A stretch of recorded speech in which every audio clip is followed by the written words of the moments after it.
मंगलाचरण करते हैं। सभी अपने अपने हाथ जोड़ लें।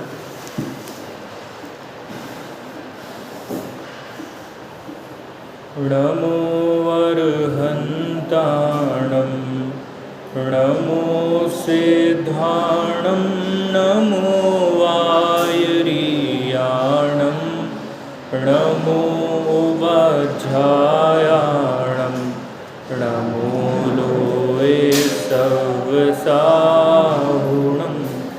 मंगलं भगवान् वीरो मंगलं गौतमो गणी मंगलं कुन्दकुन्दार्यो जैनधर्मोऽस्तु मंगलं सर्वमङ्गलमाङ्गल्यं सर्वकल्याणकारकं प्रधानं सर्वधर्माणां जैनं जयतु शासनं जैनं जयतु शासनं जैनं जयतु शासनं मोक्षमार्गस्य नेतारं भित्तारं कर्मभूषतां ज्ञातारं विश्वतत्त्वानां वन्दे तद्गुणलब्धये वन्दे तद्गुणलब्धये। पिछले सप्ताह हमने इसी मंगलाचरण की थोड़ी बहुत चर्चा की थी आप सबके सामने। याद है आप सबको? किसने लिखा है ये मंगलाचरण? आचार्य उमा स्वामी ने।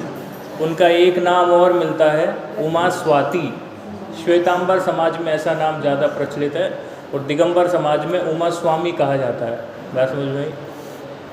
तो तत्वार्थ सूत्र का जब उन्होंने लेखन प्रारंभ किया तो आचार्यों की ये विशेषता होती है, जैन आचार्यों की ये विशेषता होती है कि जब भी किसी ग्रंथ का लेखन वो करते हैं तो उससे पहले मंगलाचरण जरूर करते हैं। बात समझ में? मंगलाचरण या तो शुरू में करते हैं या मध्य में करते हैं या फिर अंत में करते हैं, लेकिन मंगलाचरण करने की ये बड़ी अच्छी परंपरा है।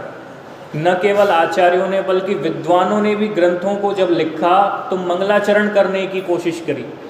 आचार्य कल्प पंडित टोडरमल जी, जो आचार्य तो नहीं है लेकिन जिनको आचार्य कल्प कहा जाता है, ये उपाधि कोई सामान्य उपाधि नहीं है, बहुत बड़ी उपाधि है।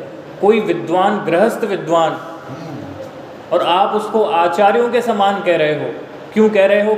आचार्य तो नहीं है लेकिन आचार्यों के समान कार्य उन्होंने किया है, इसलिए आचार्य कल्प, कल्प मतलब के समान, आचार्यों के समान उन्होंने कार्य किया है मोक्ष मार्ग प्रकाशक को लिखकर।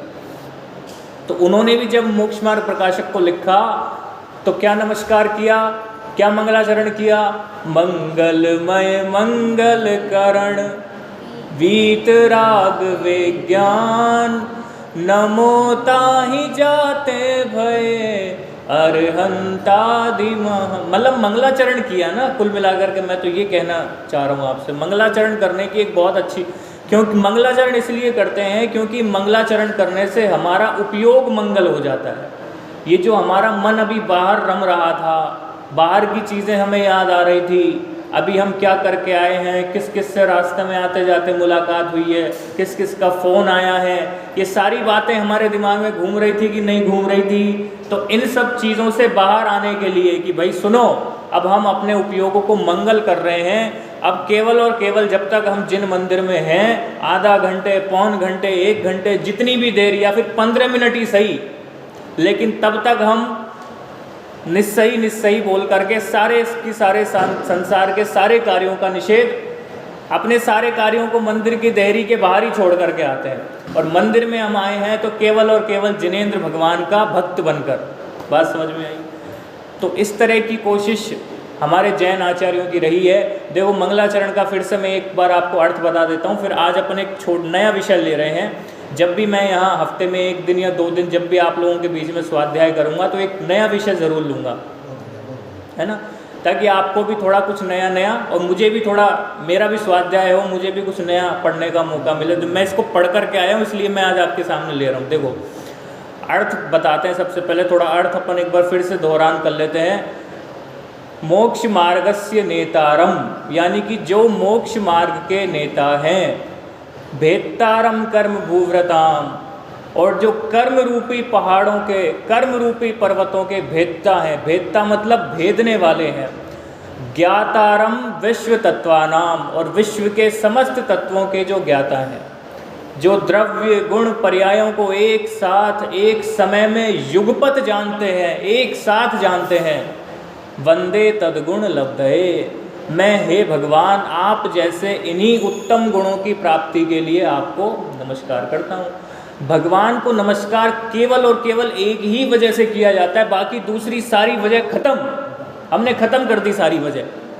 हमारे जैन आचार्यों की ये पॉलिसी है, ये उनका नियम है कि भगवान को क्यों नमस्कार करना, कि वंदे तद्गुण लब्धये, कि मैं आप जैसे गुणों की प्राप्ति के लिए आपको नमस्कार करता हूँ, बाकी मुझे आपसे और कुछ नहीं चाहिए, और कुछ नहीं चाहिए हमको। मंदिर में क्यों आना, क्यों नमस्कार करना भगवान को, आपको जो चाहिए वो तो ऑटोमेटिक मिल जाएगा, लेकिन भगवान के सामने मांगने की ज़रूरत नहीं है। भगवान के सामने आओ तो भक्त बन कर के आओ, भिखारी बन करके नहीं आना भगवान के सामने, हमेशा भक्त बन करके जाना। इसको मैं बहुत डिटेल कर सकता हूँ, लेकिन आज थोड़ा फिर ये नया विषय छूट जाएगा। देखो, मैं आज आपके सामने एक विषय लेना चाहता हूँ, एक लेख है मेरे पास, निबंध है 4 पेजों का, तो आज हम उसके 2 पेज कंप्लीट करेंगे। निबंध का नाम है अत्यंत सरल है जैन धर्म। आप लोग बोल सकते हैं, अत्यंत सरल है जैन धर्म। इसमें ये बताया गया है कि भैया जैन धर्म जो तुम कठिन मान रहे थे, जाने क्या क्या दिमाग में तुमने भर रखा था जैन धर्म को लेकर के, उन सब का निराकरण किया है। और भी आपकी कोई शंका हो तो आप मुझसे पूछ सकते हैं कि भाई लगता है ना जैन धर्म कितना कठिन है। एक घर की बात बताऊं आपको, लोग बाग जैन धर्म में अपनी बेटी की शादी नहीं करना चाह रहे। क्यों? क्योंकि उनको लगता है कि ये जैन धर्म का पालन नहीं कर पाएगी, और विशेष रूप से मुमुक्षु समाज में तो बिल्कुल भी नहीं करना चाहते कि वहाँ तो और भी एकदम सख्ती से पालन किया जाता है जैन धर्म का। वहाँ कोई रात्रि भोजन नहीं, कोई आलू प्याज, मतलब साल केवल 10 लक्षण में नहीं बल्कि साल के 365 दिन कभी नहीं। अन्य जगहों पर तो थोड़ी बहुत शिथिलता फिर भी चल जाती है कि भाई नई बहू आती है घर में, चलो नई आई है तो उसके लिए थोड़ी छूट है। लेकिन आजकल थोड़ा, इसलिए तो जैन धर्म को कठिन लोगों ने बना दिया है। असल में ये कठिन है नहीं। हम इसको पढ़ेंगे थोड़ा आज कि जैन धर्म कितना सरल है। हम तो इसको कठिन मान रहे हैं कि कितना कठिन है, कितना कठिन है। रात में हमसे छूटता ही नहीं है भोजन भी। जो अभ्यस्त है रात्रि भोजन करने में, उनको एक बार कह करके देखो कि भाई हम तो दिन से भोजन करते हैं, उनकी आंखें फटी की फटी रह जाती हैं। हमारे स्कूल में स्टाफ है करीब 35 लोगों का, एक मुझे छोड़ दो बाकी सब रात्रि भोजन करते हैं। और कभी मैं उनके सामने ये कहता हूँ कि भाई देखो हम तो तुम्हारे साथ एडजस्ट नहीं कर पाएंगे वहाँ पे, इसलिए हमको बाहर अलग से रूम लेके रहना पड़ रहा है। तो पूछते हैं कि क्यों एडजस्ट नहीं कर पाओगे? कि इसलिए नहीं कर पाएंगे क्योंकि हमारा और तुम्हारा जो भोजन का मेल जोल है वो बैठता नहीं है। तुम रात में 8 बजे तो भोजन बनाना शुरू करते हो और हम उससे 2-2.5 घंटे पहले भोजन समाप्त कर चुके होते हैं। हम रसोई के अंदर जाते ही नहीं हैं उस वक्त, क्योंकि हमारा काम ही नहीं पड़ता है। बात समझ में आई ना? तो उनके लिए तो ये सब चीज़ें बहुत कठिन है, क्योंकि उनको बचपन से ही ऐसा अभ्यस्त कर दिया गया है उनके घर परिवार के द्वारा। उनको ऐसा परिवेश मिला है कि उनको जैन धर्म की बातें बहुत कठिन लगती है। वो रह ही नहीं सकते आलू के बिना। उनको गोभी के साथ भी आलू चाहिए, उनको बैंगन के साथ भी आलू चाहिए। बात समझ में आई ना? उनको हर सब्जी के साथ आलू चाहिए। और हम तो कितनी आराम से, किसी को दिक्कत होती है बताओ? कभी ऐसा लगता है कि हमारे जीवन में कुछ कमी है, आलू नहीं खाएंगे तो बहुत बड़ा लॉस हो जाएगा? लगता है? कभी नहीं लगता ना। सहजता से चल रहा है ना हमारा, और कभी कोई दिक्कत नहीं आती। अगर उनको छोड़ने के लिए बोलो तो उनके लिए बड़ा मुश्किल। ऐसा लगेगा जैसे जेल में रख दिया, उनको बेड़ियाँ लगा दी हो हाथ पैरों में, बिल्कुल ऐसा लगेगा। बात समझ में आई? तो ऐसा होता है, उनके लिए कठिन है, हमारे लिए तो अपन को क्या दिक्कत है बताओ? अब एक इसके समानांतर दूसरा उदाहरण देता हूँ। ये तो मैंने 2 गृहस्थों की तुलना की, एक तो जैनों की और एक अजैनों की। अब आप जैन श्रावक और एक मुनिराज की तुलना करके देखो। अगर आपको बोलें कि भैया केश लॉन्च करो तो आपको कितना मुश्किल लगेगा? अपन को कितना मुश्किल, अपन को तो नाई की ज़रूरत पड़ती है, और मुनिराजों के लिए कोई मुश्किल है क्या? एकदम उनके लिए तो एकदम नैसर्गिक है, एकदम आसान है, कोई दिक्कत नहीं है। उनको तो बहुत सहजता से कर लेते हैं, हर 3 महीने में 4 महीने में। दिक्कत है क्या उनको? लोग बागों को देख करके बड़ा आश्चर्य, कपड़े नहीं पहनते, कैसे रह लेते हैं बिना कपड़े के। अरे तुमको दिक्कत है, उनको थोड़ी दिक्कत है, उनके लिए तो चल रहा है जैसा चल रहा है, उनको कोई दिक्कत नहीं, उनके लिए तो बहुत सहज है, बहुत अरिहंत होना सहज है। अरे भजन आता है ऐसा, अरिहंत होना सहज है, सिद्ध होना सहज है। साधुओं की चर्या कितनी सहज होती है बताओ।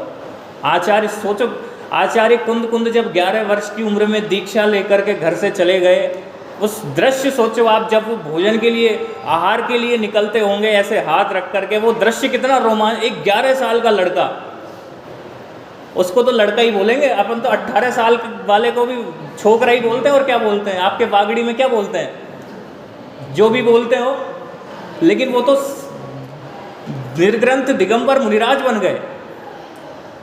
उनके लिए कोई मुश्किल है क्या बताओ? मुश्किल नहीं है ना, एकदम आसान है, एकदम सहजता से जैसा हो रहा है। दिन में एक टाइम, अगर हमको एक टाइम पानी पीने के लिए बोला जाए तो एक दिन पहले से ही घबराहट होने लगे कि जिस दिन उपवास करना होता है 10 लक्षण में, उससे एक दिन पहले घरों में दाल बाटी चूरमा बनता है और सब लोग खाते हैं आराम से, भर के खाते हैं, क्योंकि अगले दिन भूखे रहना है ना। उनके लिए भूखे रहना बहुत कठिन है, और मुनिराज से को बोलो तो उनको कोई दिक्कत नहीं है। मतलब जो व्यक्ति जिस चीज़ में अभ्यस्त है उसके लिए कोई समस्या नहीं है उस काम को। उनको केंच लोच में कोई दिक्कत नहीं है, उनको बिना चप्पल जूतों के चलने में कोई दिक्कत नहीं है, बिना कपड़ों के रह लेने में कोई दिक्कत नहीं है। हम तो 2 दिन तक मुंह अपने ब्रश ना करें तो हमको ये एहसास होने लग जाता है कि भैया अब तो करना पड़ेगा, अगले दिन तो पार नहीं पड़ रही है। और मुनिराज तो अदंत धोवन होता है उनका तो एक मूल गुण, वो अपने दांत मुंह नहीं धोते हैं, वो स्नान नहीं करते हैं। मुनिराजों की चर्या कितनी सहज है, उनके लिए जैन धर्म पालना कितना सरल है बताओ। जो 6वें 7वें गुणस्थानवर्ती मुनिराज हैं, जिनको आत्मा का अनुभव होता है ना, हर अंतर मुहूर्त में जो आत्मा का अनुभव करते हैं, आत्मा अनुभव करते हैं, उनके लिए तो 28 मूल गुण कोई बड़ी चीज़ है ही नहीं, एकदम सहज है, एकदम सहज। जैसे आप बैठे हो ना आराम से, सब सहजता से बैठे हो, कोई दिक्कत हो रही है बैठने में? कोई दिक्कत नहीं हो रही है। वैसे ही मुनिराजों को भी 28 मूल गुणों में कोई दिक्कत नहीं होती है। एक तो मुनिराज बुद्धिपूर्वक मूल गुणों का पालन करते हैं, और एक सब कुछ सहज होता है। बुद्धिपूर्वक करते हैं वो ये सोच करके कि भाई मैं मुनि हूँ इसलिए मुझे मूल गुणों का पालन करते वो भी हैं, लेकिन एक 6वें 7वें गुणस्थानवर्ती मुनिराज जिनको सब कुछ सहज होता है, ऑटोमेटिक होता है, उनके लिए कोई दिक्कत नहीं है, कोई समस्या नहीं है, कोई बाधा नहीं है। बात समझ में आई क्या? तो ऐसा ही 28 मूल गुणों का, ऐसा ही हमारे मुनिराजों का स्वरूप है। उनके लिए कोई कठिन नहीं है, कोई दिक्कत नहीं है, एकदम सरलता से सब कुछ हो जाता है। तो हमारे लिए मुनिराजों की जीवन शैली को यदि पालना पड़ जाए तो हमारे पसीने छूट जाते हैं, हमें बहुत दिक्कत आने लगती है। इसलिए तो पहले वो अभ्यास करवाते हैं कि भाई तुम पहले घर में रह करके अभ्यास करो, डायरेक्ट मुनि दीक्षा नहीं दी जाती है। क्योंकि हो गए थे ना आदिनाथ भगवान के साथ, कितने राजा महाराजा भ्रष्ट हो गए थे, कितनों ने 4000 की संख्या मिलती है कि वो तो पहले से ही उनको आदिनाथ तो पहले से ही घर में प्रैक्टिस करके आए थे। हर 6 महीने में उनको क्षयिक सम्यक दृष्टि थे, हर 6 महीने में आत्मानुभूति होती थी उनको, और उनको कोई अभ्यास नहीं था, उन्होंने देखा देखी में दीक्षा ली थी, तो हो ही गए ना भ्रष्ट। तो मुनिराजों की जो जीवन शैली है वो मुनिराजों के लिए बहुत आसान है, और हमारी जीवन शैली हमारे लिए बहुत आसान है, वो अजैनों के लिए बहुत मुश्किल है। उनको अगर एक दिन बिना बिना जमीकंद के रहना पड़ जाए, अगर हफ्ते में अगर 2 दिन रात्रि भोजन छोड़ना पड़ जाए तो उनको बहुत वेदना होने लगेगी, क्योंकि वो अभ्यस्त नहीं है उस माहौल। इसलिए वो कहते हैं कि जैन धर्म सरल तो है ही नहीं, वो तो बहुत कठिन है, तुम कैसे जैन धर्म का पालन कर रहे हो। बात समझ में आई? लेकिन आज हम ये समझेंगे कि अत्यंत सरल है जैन धर्म। जैन धर्म, देखो मैं थोड़ा सा पढ़ता हूँ, मैं पढ़ूँ तो आप लोग उसको गौर करना, ऐसा नहीं कि आप उबासियाँ लेने लग जाओ, ऐसा मत करना, क्योंकि जो मैं पढ़ूंगा वही मैं आपको बताऊंगा। देखो ध्यान से सुनो, बहुत सरल भाषा है, एक भी शब्द कठिन नहीं है, मैं पूरा पढ़ करके आया हूँ इसको। देखो ये लेख लिखा है दिल्ली में यूनिवर्सिटी है एक, लाल बहादुर शास्त्री, उसमें एक जैन दर्शन विभाग में प्रोफेसर हैं डॉक्टर वीर सागर जैन। हाँ, और वो उन्हीं के द्वारा ये लिखा हुआ लेख है। चलिए नाम सुना है आपने वीर सागर जी का? कितनों ने सुना? एक बार हाथ खड़े करो। मैंने कई बार सुना, उनको अच्छे से सुना। हाँ, मतलब 2 ही लोगों ने सुना है। चलिए, आचार्य विद्यासागर जी के बहुत पसंदीदा विद्वान है वो, बहुत पसंदीदा विद्वान है। ये बात अलग है कि कई बार विद्यासागर जी की और उनकी सोच मेल नहीं खाती। एक छोटा सा उदाहरण देता हूँ आपको। मेल नहीं खाती इसका मतलब ये है, देखो एक बार क्या हुआ, ऐसी संगोष्ठी हो रही थी और उन्हें भी आमंत्रित किया गया और ऐसी तत्व चर्चा चल रही थी, धर्म चर्चा चल रही थी, सामान्य से प्रश्न उत्तर हो रहे थे। तो एक बार ऐसा ही कुछ प्रसंग आ गया कि भाई गृहस्थ व्यक्ति को आत्मानुभूति हो सकती है कि नहीं हो सकती? इस बात पे बराबर, वो भी मैंने सुना। तो आचार्य श्री ने कहा कि नहीं हो सकती। असली आत्मानुभूति तो मुनिराजों को ही होती है। लेकिन वीर सागर जी ने कहा कि महाराज जी कैसी बात करते हो सकती है, बिल्कुल हो सकती है। भरत चक्रवर्ती को होती थी कि नहीं होती थी? रामचंद्र जी को होती थी कि नहीं होती थी? भाई जितनी वीतरागता है उतनी तो होती थी कि नहीं होती थी? तो इस तरह से काफ़ी कुछ चर्चाएं हुई। मतलब कुल मिला मैं तो ये कहते हूँ मतभेद तो होते हैं, उसमें कोई वैसी कोई बड़ी बात, मतभेद तो विकास का कारण है, होने भी चाहिए। मतभेद कहाँ नहीं होते हैं? देखो अपनी उंगलियों में मतभेद है कि नहीं है? कोई छोटी है, कोई बड़ी है, कोई कैसी है, मतभेद तो होते हैं। और एक बात और ऐसी आई थी प्रवचनों में, मतलब उस चर्चा में, कि भाई आर्य का दीक्षा जो होती है, आचार्य विद्यासागर जी कह रहे थे कि वो केवल मुनिराज ही दे सकते हैं, वो आर्यिका कभी आर्यिका को दीक्षा नहीं दे सकती। लेकिन वीर सागर जी ने प्रमाणों से सिद्ध किया कि महाराज जी ये बात आपकी उचित नहीं है। आर्यिका दीक्षा भाई दी थी ना, सीता को किसने दी थी? पृथ्वीमती माता जी ने दी थी दीक्षा, आगम में लिखा हुआ है, बिल्कुल लिखा हुआ है। अंजना को किसने दी थी? आर्यिका दीक्षा दी थी। द्रौपदी को किसने दी थी? आर्यिकाओं ने ही आर्यिका को। आचार्य विद्यानंद जी जिनकी अभी समाधि हुई, दिल्ली में रहते थे, उनका तो पूरा लेख है इस विषय पे। उन्होंने तरह तरह से महापुराणों को मतलब तरह तरह से पुराणों को इकट्ठा करके, हाँ श्वेत पिच्छीधारी, वही।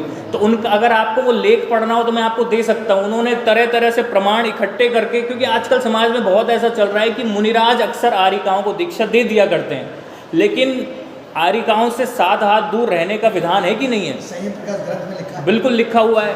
केवल आहार देते समय महिलाएं 7 हाथ, इस आहार देते समय वो भी नियम है कि क्यों ऐसा करती हैं। आहार देते समय केवल मुनिराज से 7 हाथ दूर नहीं रहती, क्योंकि इतनी दूर से आहार दिया जाना संभव नहीं है।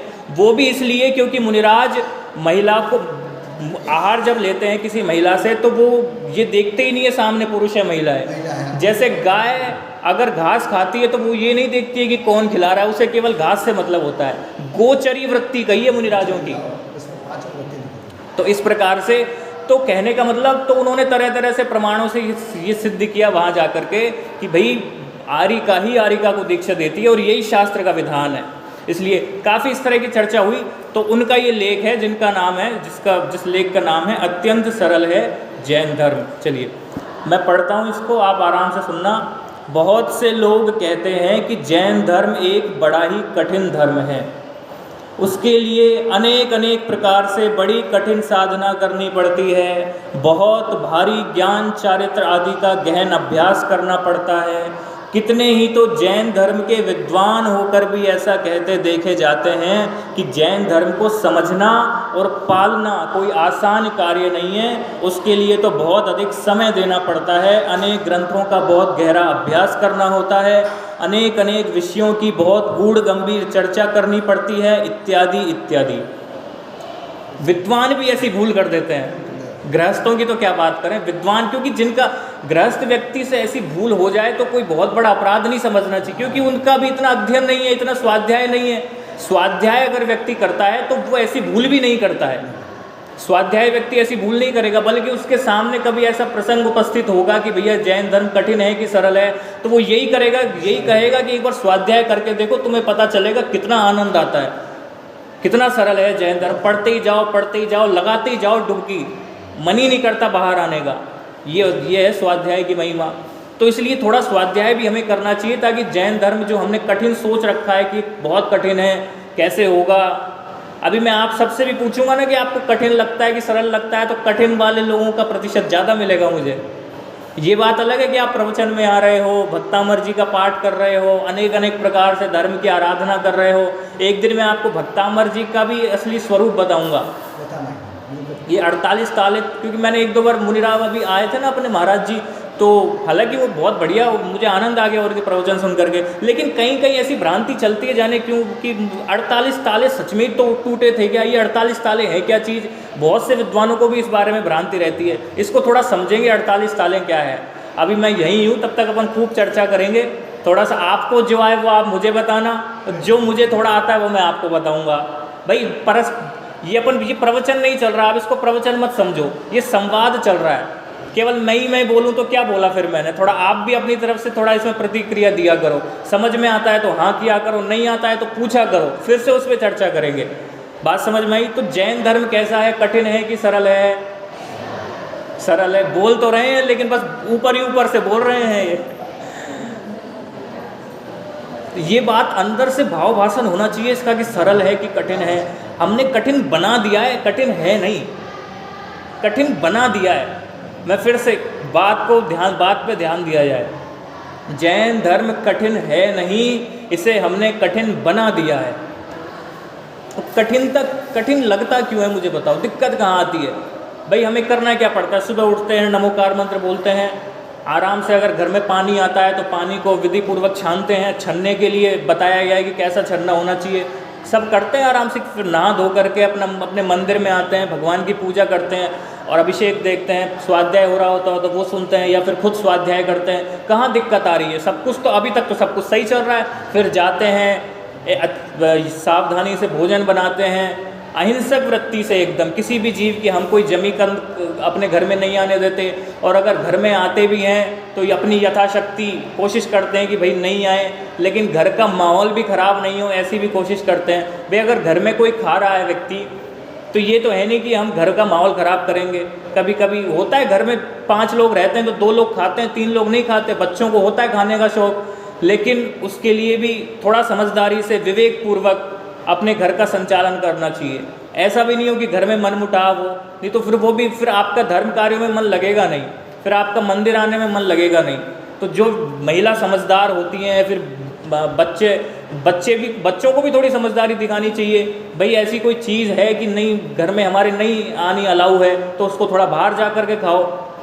बस पहली बात तो खाना ही नहीं चाहिए, और अगर खा भी रहे हो तो कम से कम ऐसा कि घर का माहौल नहीं बिगड़े। सभी प्रकार से ध्यान रखना चाहिए। फिर उसके बाद हम क्या करते हैं, भोजन बना करके अनासक्ति भाव से भोजन खाते हैं। दिक्कत क्या है, कहाँ कठिन कहाँ है? 10 लक्षण में आपको कठिन लगता है क्या कि उपवास करने पड़ते हैं या एकासना करनी पड़ती है, या आज तो हमने नियम ले लिया है तत्वार सूत्र का पाठ करेंगे ही। जैसे वो सेठ का दीपक जल रहा था, सेठ को प्यास लग रही थी, कि हमको ऐसी भी कोई दिक्कत होती है? कोई दिक्कत नहीं होती। दिक्कत कहाँ है, क्यों हमने कठिन बना दिया है? क्या हमसे रात्रि भोजन छूट नहीं रहा? कहाँ दिक्कत आ रही है? सब कुछ तो सरल है। इसको थोड़ा आगे और पढ़ेंगे कि हर व्यक्ति के हिसाब से अपना अपना धर्म, हर व्यक्ति अपने अपने हिसाब से धर्म का पालन कर सकता है। ऐसी भी छूट जैन आचार्यों ने दी है, ऐसी भी छूट दे रखी है। देखो, परंतु यदि जैन ग्रंथों का ही सिंहावलोकन किया जाए, सिंहावलोकन मतलब उनको एक बार देखा जाए, पढ़ा जाए, तो वस्तु स्थिति बिल्कुल भी ऐसी नहीं लगती। वहाँ तो जैन धर्म को समझना और पालना दोनों ही अत्यंत सरल बताया है। एक तो जैन धर्म को समझना और एक जैन धर्म को पालना, दोनों ही बहुत सरल है। आप इसको आसानी से समझ भी सकते हो और इसका पालन भी कर सकते हो, कोई कठिन नहीं है। जरा देखिए, जो सम्यक दर्शन अत्यंत महिमावंत है, मोक्ष मार्ग का मूल आधार है, अत्यंत दुर्लभ कहा गया है, बड़े बड़े पंडितों को भी नहीं हो पाता है, वह सम्यक दर्शन चारों ही गतियों में सभी संगी जीवों को किसी भी साधारण निमित्त से सहज ही प्राप्त हो जाता है। क्या गजब की बात कह रखी है। सम्यक दर्शन, सम्यक दर्शन, हमने जो हौवा बना रखा है सम्यक दर्शन, हमें सम्यक दर्शन। आचार्य तो कहते हैं कि कथम अपि मृत्वा तत्व को तु हलीसन, भाई कैसे भी मरपच करके तुम सम्यक दर्शन प्रकट करो। मरपच करके भी उन्होंने कहा है, मरपच करके भी सम्यक दर्शन प्रकट करो, लेकिन करो, ये मनुष्य भाव तुम्हारा बेकार नहीं चला जाए। जो सम्यक दर्शन हमको बहुत कठिन लगता है, यहाँ कह रहे हैं कि ये तो चारों ही गतियों में हो जाता है, तुम कैसे इसको कठिन कह रहे हो? नरकों में भी हो जाता है सम्यक दर्शन, नरक में असंख्यात सम्यक दृष्टि है इस समय, असंख्यात, आप गिनती नहीं कर सकते इतने सम्यक दृष्टि है नरकों में। नहीं नहीं नहीं, वहाँ भी हो जाता है, वहाँ भी हो जाता है, क्योंकि वहाँ जब मार पड़ती है ना, पीड़ा से, कष्ट और पीड़ा से वहाँ जब कष्ट इतना, क्योंकि वो उनको समझ में आ जाता है, जाति स्मरण हो जाता है, जाने कैसा क्या इसमें कह रहे हैं ना, निमित्त तो कोई भी मिल जाए तो उनको ये समझ में आ जाता है कि इससे पहले जो मैं मनुष्य बन करके आया था तो वहाँ पर मैंने अपने जीवन को यूं ही बर्बाद कर दिया। उसको ये समझ में, देखो भली होनहार भी होती है कुछ कुछ तो, इसलिए बात समझ में आ जाती है। वहाँ भी तत्वों का निर्णय हो जाता है, नरक में भी हो जाता है, लेकिन होना बहुत मुश्किल है, बहुत मुश्किल है। सबसे उत्कृष्ट निमित्त तो सम्यक दर्शन के मनुष्य गति में है, सबसे उत्कृष्ट निमित्त। जब मनुष्य गति में नहीं हो पा रहा है तो नरकों में तो कितना मुश्किल है, और किसी को हो जाए तो ये कितनी बड़ी बात है, लेकिन होने की छूट तो है। सम्यक दर्शन के लिए ये छूट है कि वो चारों ही गतियों में हो जाता है, लेकिन कितनों को हो रहा है कितनों को नहीं हो रहा है। को सम्यक दृष्टि तो घोषणा करेगा नहीं माइक लेकर के कि आई एम सम्यक दृष्टि, ऐसा तो बोलेगा नहीं वो, तो चारों ही गतियों में हो जाता है। और सम्यक दर्शन को बहुत कठिन भी बताया गया है कि भैया ये तो होता ही नहीं है। कोटि जन्म तप तपे ज्ञान बिन कर्म झरे जे, है ना, आप छेड़ाला में सब लिखा हुआ है कि करोड़ों वर्षों तक भी कोई व्यक्ति तप करे, कोई मुनिराज तप करे तो भी वो उतने कर्मों की निर्जना नहीं कर पाता जितना एक सम्यक दृष्टि व्यक्ति कर देता है। ये सम्यक दर्शन का महत्व है। इस सम्यक दर्शन में कभी कभी सोचता हूँ, आप लोग भी सोचना, इस क्या गजब की निधि है ये सम्यक दर्शन। ये तो मतलब ये तो चिंतामणि रत्न के समान है। एक बार जिस व्यक्ति को ये सम्यक दर्शन हो गया तो इसका मतलब उसका मोक्ष में रिजर्वेशन पक्का, अब वो जरूर मोक्ष में जाएगा। लेकिन सम्यक दर्शन के लिए क्या करना, सम्यक दर्शन को सबसे पहले तो कठिन मानना छोड़ो। सबसे पहलम पहल अगर कुछ कर सकते हो तो ये सोचो ही मत कि ये गृहस्थों को होता ही नहीं है या केवल मुनिराजों को ही होता है। आजकल समाज में जाने, मैं तो देखो खुलासा करने में थोड़ा मुझे हिचकता हूँ कि भाई ऐसा क्यों चल रहा है समाज में, क्योंकि बाद में काफ़ी दिक्कतें भी आजकल ये बहुत गलत फैलाया जा रहा है कि सम्यक दर्शन मुनिराजों को ही होगा, गृहस्थों को होगा ही नहीं, गृहस्थ व्यक्ति को आत्मानुभूति हो ही नहीं सकती। बहुत गलत चल रहा है समाज में। क्यों नहीं हो सकती आत्मानुभूति? हम भरत चक्रवर्ती को नहीं जानते? भरत जी घर में ही वैरागी, ज्यों जल बीच कमल अंतःपुर नाही भय वैरागी। भरत जी घर में ही रामचंद्र जी जो कि 9वें बलभद्र थे, सम्यक दर्शन लेकर के आए थे जब आए थे मनुष्य गति में। तीर्थंकर जितने भी आते हैं सब क्षायिक सम्यक दृष्टि होते हैं। मनुष्य गति में भी सम्यक दर्शन होता है। घर में रहते हुए भी व्यक्ति सम्यक दर्शन कर सकता है, घर में रहते हुए। लेकिन घर में रहना कैसे, कि जैसे कमल रहता है कीचड़ में, वैसे रहना। कमल कीचड़ में रहता है लेकिन कीचड़ से एकदम अलिप्त रहता है, कीचड़ में डूबता नहीं है वो, कीचड़ का असर उस पर नहीं दिखेगा आपको। कीचड़ में रहेगा लेकिन कीचड़ से ऊपर, कीचड़ का असर उस पर नहीं पड़ेगा, कीचड़ से एकदम अप्रभावित। ऐसा अगर व्यक्ति इस तरह से घर में रहे तो सम्यक दर्शन होगा। लेकिन पहले एक बार ये निर्णय तो करो अपने दिमाग में, जो ये वायरस घुसा लिया है कि सम्यक दर्शन नहीं होगा नहीं होगा नहीं होगा, इसको ठीक करो पहले। भगवान छोड़, भगवान बोलो, अपन भगवान नहीं बनेगा तो कौन भगवान? वही तो, कौन बनेगा? हम नहीं बनेंगे तो कौन बनेगा?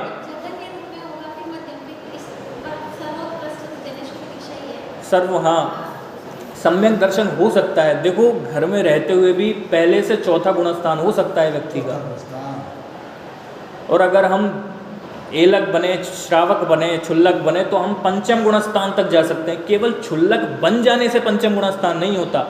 सम्यक दर्शन नहीं है तो गुणस्थान नहीं बढ़ रहा है, इसका मतलब।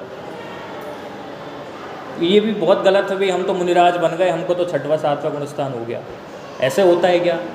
नहीं, हम तो एक अच्छे गृहस्थ हैं, हम तो रोज़ मंदिर आते हैं, रोज़ स्वाध्याय करते हैं, हमको तो चौथा गुणस्थान, क्योंकि हमको तो सातों तत्वों के नाम भी याद है।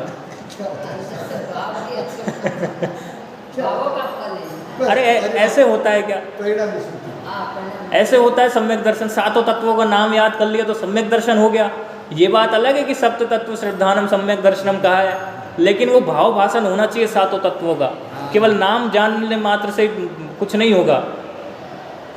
तो सबसे पहले तो सम्यक दर्शन हो सकता है ऐसा विचारना प्रारंभ करो, इसको कठिन मानना छोड़ो।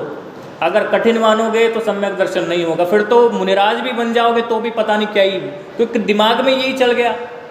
दिमाग में हम जिनवाणी का हमें ज्ञान ही नहीं होगा, क्योंकि जिनवाणी में तो लिखा है कि सम्यक दर्शन हो सकता है गृहस्थ को भी। गृहस्थो मोक्ष मार्गस्थो निर्मोहो नैव मोहमान अनगारो ग्रही श्रिया निर्मोही मोहिनो मुनि, रत्नकर्ण शावकाचार में लिखा हुआ है ये। गृहस्थ व्यक्ति भी मोक्ष मार्ग में स्थित हो सकता है, और मुनिराज बनकर के भी अगर हम ये कहेंगे कि भैया गृहस्थ में तो सम्यक दर्शन नहीं होगा, तो फिर क्या ही होगा सम्यक दर्शन, क्योंकि श्रद्धा ही उल्टी है, तो मुनिराज बन करके भी नहीं होगा फिर, क्योंकि ज्ञान ही आपने विपरीत ले रखा है, श्रद्धा ही आपकी उल्टी है, तो कैसे होगा सम्यक दर्शन। और सम्यक श्रद्धान को सम्यक दर्शन कहते हैं। देखो दर्शन ज्ञान चारित्राणी मोक्ष मार्ग है नहीं लिखा, सम्यक दर्शन ज्ञान चारित्राणी मोक्ष मार्ग, क्योंकि सम्यक होना चाहिए, सच्ची श्रद्धा होनी चाहिए, केवल श्रद्धा से काम नहीं चलेगा, सच्ची श्रद्धा होनी चाहिए। तो सम्यक दर्शन को चारों ही गतियों में हो सकता है ऐसा कहा है।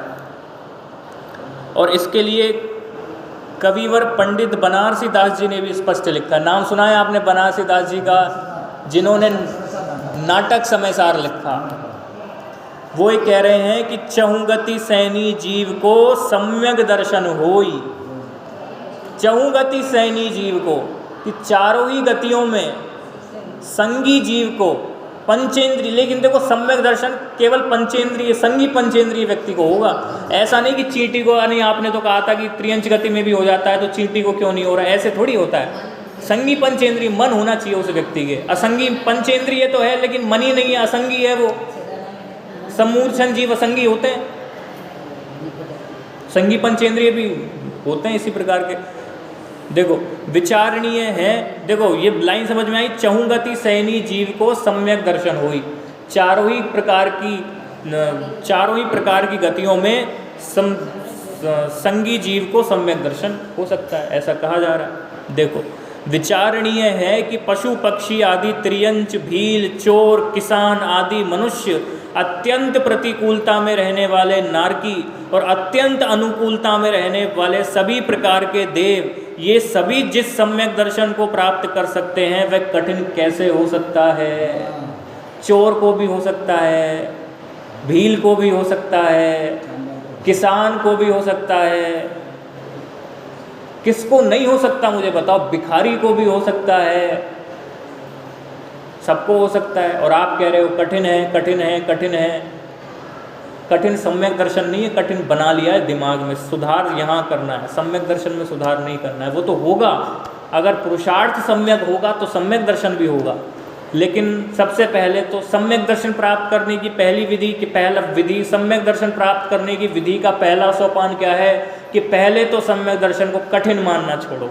ये जो यहाँ दिमाग में हमने कठिन बिठा लिया, साइकोलॉजी ऐसी बिठा ली है ना, क्योंकि दिमाग समाज में ऐसा भ्रम फैला रखा है, भ्रम भी तो फैला रखा है समाज में कि सम्यक दर्शन के लिए तो भाई तुम पहले मुनि दीक्षा धारण करो तो ही असली धर्मात्मा हो सकोगे। ऐसा नहीं है, सम्यक दर्शन हो सकता है, कठिन नहीं है सम्यक दर्शन। समय हो गया क्या है? अभी 5 मिनट है, चलो 5 मिनट थोड़ा पढ़ते हैं इसको। तो जिस सम्यक दर्शन को प्राप्त कर सकते हैं वह कठिन कैसे हो सकता है, वह तो अत्यंत ही सरल हुआ ना। देखो शास्त्रों में कैसे कैसे प्रसंग घटित हुए, आप अगर थोड़ा पुराणों को पढ़ोगे ना तो आपको भी थोड़ा उदाहरण ख्याल में आएगा कि देखो ये व्यक्ति कैसा था और देखो कहाँ से। आणम ताणम कछु न जानम सेठ वचनम प्रमाणम, अंजन चोर हुआ ही था ना, वो भाग रहा था चोरी करके, उसको साथ उसके पीछे सिपाही लगाए उसको पकड़ने के लिए, लेकिन उसने क्या किया अपने बचाव के लिए, कहानी तो सबको याद है।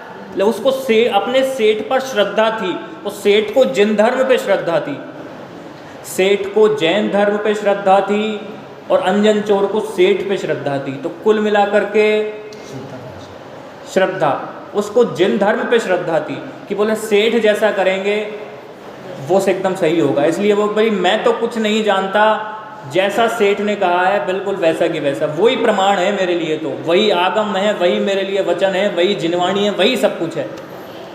केवल इतना श्रद्धान मात्र उसको सम्यक दर्शन की ओर ले गया और अल्प काल में उसी भव से 8 कर्मों का क्षय करके मोक्ष में चला। आप कह रहे हो कठिन है, नहीं आप क्या रहे हो, आप कह रहे हो कठिन है, हो नहीं सकता, इतना मुश्किल है, वो हो ही गया ना उसको। अंजन चोर को देख लो, आपके सामने उदाहरण है ज्वलंत। अंजन चोर को कौन नहीं जानता मुझे बताओ, सब जानते हैं, बच्चे बच्चे को अंजन चोर का नाम पता है, क्योंकि घर में सब सिखा रखा होता है। अंजन चोर, आणम ताणम कछु न जानम सेठ वचनम ब्रह्मा, सबको पता है अंजन चोर के। आप नमो सिद्धाणम में उन्हें नमस्कार करते हो, सिद्ध हैं वो। हम बोल भले ही अंजन चोर रहे हैं, लेकिन सिद्ध हैं वो, परमेश्वरी हैं, परमात्मा हैं वो। नमो सिद्धाणम में नमस्कार करते हैं हम उनको। सम्यक दर्शन सरल है, ये आज लेकर के जाओ घर पे अपने कि सम्यक दर्शन सरल है। स्वाध्याय करने का तरीका यही होता है कि आप जो यहाँ से सीखते हो, जो भी आप कुछ नई बात जानते हो, उसे अपनी जा कर के डायरी में नोट किया करो।